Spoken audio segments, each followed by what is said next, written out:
The college spider. In Spider-Man from 2002, it all starts during a school trip to the labs at Columbia University. That's where we meet Peter Parker. While the class is checking out an exhibit of genetically modified spiders, the guide explains that the scientists created 15 super spiders. But there's a problem. One of the students counts the spiders in the glass case and only finds 14. There's 14. I beg your pardon?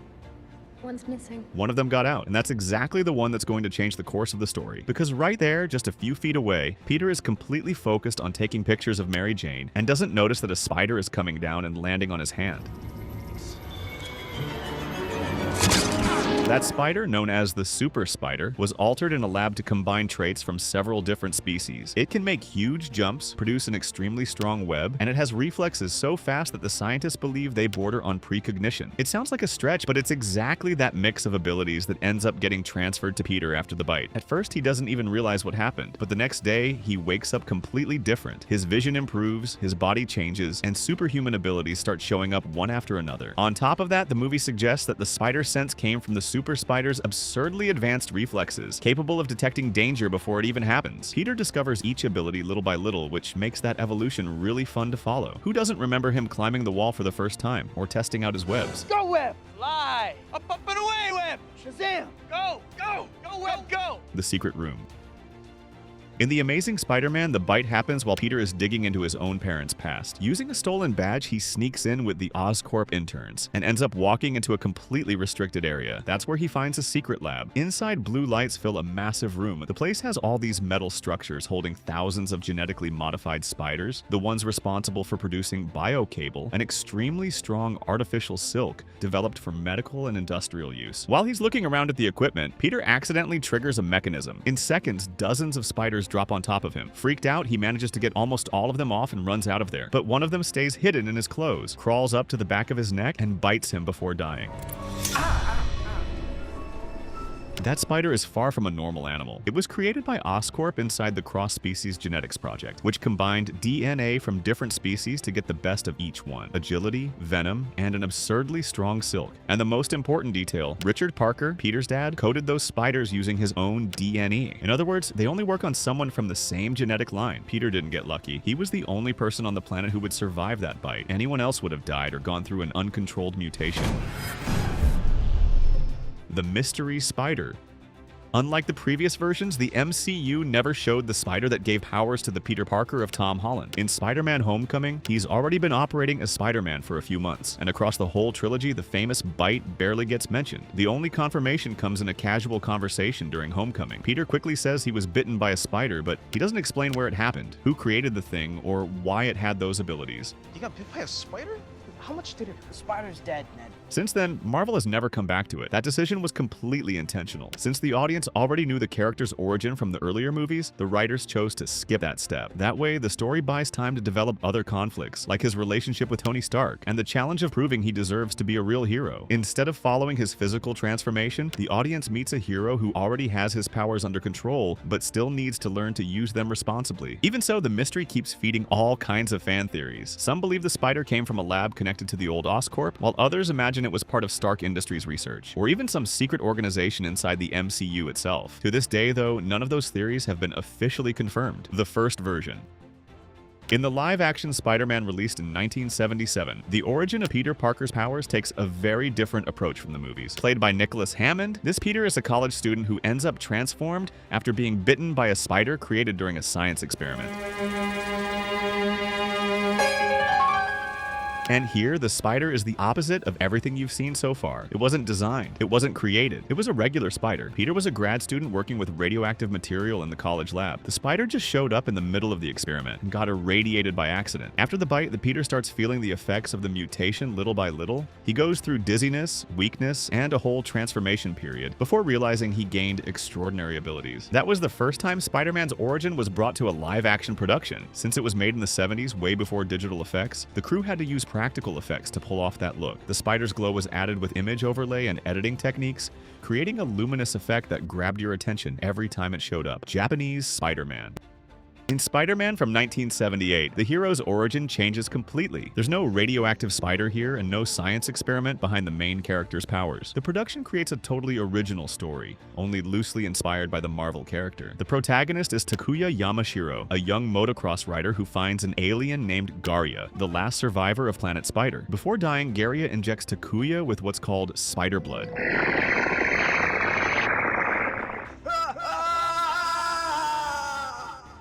which gives him superhuman strength, agility, and the ability to transform into Spider-Man. So this adaptation runs completely away from the traditional origin. In practice, there's no bite at all. The powers come from alien technology, making this one of the most different versions ever produced. And the changes don't stop there. On top of fighting giant monsters, Takuya also pilots the robot Leopardon, which became one of the most memorable elements of the show. It might sound like an unlikely mix, but it was a big hit in Japan. The Dark Mutation. Spider Noir, the series starring Nicolas Cage, has the most bizarre and darkest origin of them all. Here, the main character is Ben Reilly, an investigator who gets caught up in a conspiracy tied to secret experiments carried out during World War I. And forget the traditional bite from a little spider. This time, the origin goes down a much worse road. It all starts years earlier, when the German scientist Dr. Faber tries to create super soldiers. Her experiments mix human DNA, radiation, and spider traits tested on captured prisoners. The result isn't a hero. It's a grotesque creature known as the man spider, a hybrid between man and spider that loses almost all of its humanity. The former soldier lost every bit of human consciousness. He can't speak anymore and acts on pure instinct, attacking anyone who gets close. Even strapped to a gurney and seemingly weakened, he's still extremely dangerous. During a mission to rescue survivors of those experiments, Ben gets attacked and bitten by the creature. Instead of dying or going through an uncontrolled mutation like the other victims did, his body reacts differently. The mutant DNA stabilizes and gives him strength, agility, superhuman reflexes, and even the ability to produce black organic webs straight from his wrists. But there's a price. The transformation is so intense that Ben feels his own humanity slipping away little by little, like his animal instincts are trying to take over. Spider 42. In Spider-Man Into the Spider-Verse, we follow Miles Morales, a teenager from Brooklyn who's still trying to adjust to a new school, deal with pressure from his family, and figure out who he really is. Everything changes during a visit to an abandoned subway station, where Miles gets bitten by what looks like an ordinary spider.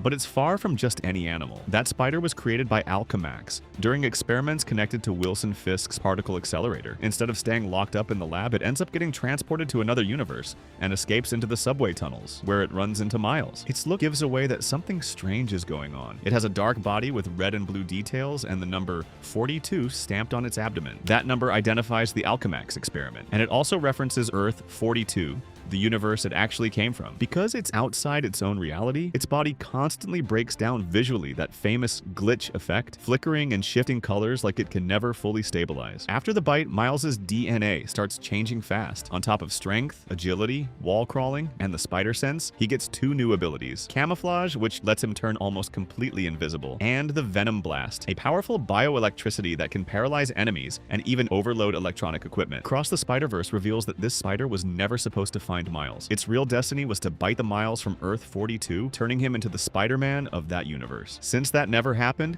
the entire story of the Spider-Verse took a completely different path. Other bites. In the same movie, we also get a little of the origin of Peter B. Parker, an older and much more worn-down version of Spider-Man. Unlike the Peter that Miles meets at the beginning, this hero has already been through countless battles, deals with personal problems, and has even lost some of the confidence he used to have in himself. During a quick sequence showing his past, the movie reminds us that it all started in the most classic way possible. Peter was bitten by a radioactive spider, and from that moment on, he developed superhuman strength, incredible reflexes, and the ability to climb walls. The montage of Peter B. Parker's origin is a direct reference to the classic versions of the character. In that same animated movie, Gwen Stacy has a similar origin, but one that happens in a completely different universe. In her reality, the one bitten by a radioactive spider is Gwen herself. That's the detail that changes the whole story and turns her into the hero we know. Just like with other versions of Spider-Man, the bite gives her superhuman strength, agility, incredible reflexes, and the ability to climb walls. There's also the origin of Miguel O'Hara's Spider-Man, but instead of being bitten by a radioactive spider, he's a brilliant geneticist at Alchemax, in the year 2099 who ends up altering his own DNA during an experiment. By combining his genetic material with a spider's, Miguel develops unique abilities, like retractable claws at his fingertips, fangs that can inject a paralyzing venom, enhanced vision, and organic webs produced by his own body. Funny enough, he doesn't have Peter Parker's traditional spider sense, which forces him to rely a lot more on his reflexes and his combat experience. The perfect duo. In the movie, Penny Parker has one of the most different origins in the whole Spider-Verse. Instead of getting powers after being bitten by a radioactive spider, she lives in a futuristic New York in the year 3145, where technology has evolved to the point of creating the giant robot SP//DR. The catch is that this mecha doesn't work on its own. Its real heart is a small radioactive and sentient spider. After the death of her father, the former pilot of SP//DR, Penny finds out she's the only person genetically compatible to take his place. To activate that connection, she lets the spider bite her, but unlike the other versions of Spider-Man, the bite doesn't give her super strength. Instead, it creates a permanent psychic bond between her, the spider, and the robot. The spider itself is one of the most curious elements of that reality. It isn't just some lab animal, it's a radioactive creature with a mind of its own, capable of making decisions and working alongside Penny during fights. Another interesting detail is that this spider only agrees to connect with someone who's genetically compatible. That turns the partnership into something much closer to a symbiosis than a scientific accident. The two of them work as a single unit, sharing thoughts and reflexes to control that huge mecha with precision. Spider-Ham. Peter Parker is, without a doubt, one of the most unusual versions of Spider-Man ever shown. While pretty much every other hero gets powers after being bitten by a spider, with him it's the exact opposite. During his introduction, the character himself explains that he was just an ordinary spider until he got bitten by a radioactive pig. The bite completely transformed his body, giving rise to the hilarious Spider-Ham. Despite the completely absurd origin, Peter Parker keeps plenty of classic Spider-Man traits. He has strength proportional to a spider's, he can climb walls easily, he has extremely fast reflexes, and he also comes with the famous spider sense. Just like other versions of the hero, he uses mechanical web shooters to swing between buildings and catch enemies. The big difference is in how those powers work. Since Peter Parker lives in a universe inspired by classic cartoons, his abilities follow the famous laws of cartoon physics. That means he can survive giant explosions, get flattened by an anvil, and go back to normal seconds later without any permanent damage. On top of that, he can pull enormous objects out of nowhere, like hammers and other items that would be impossible to carry. On the screen, there's a video where we show the entire evolution of Spider-Man in the movies. Click and watch it. See you there.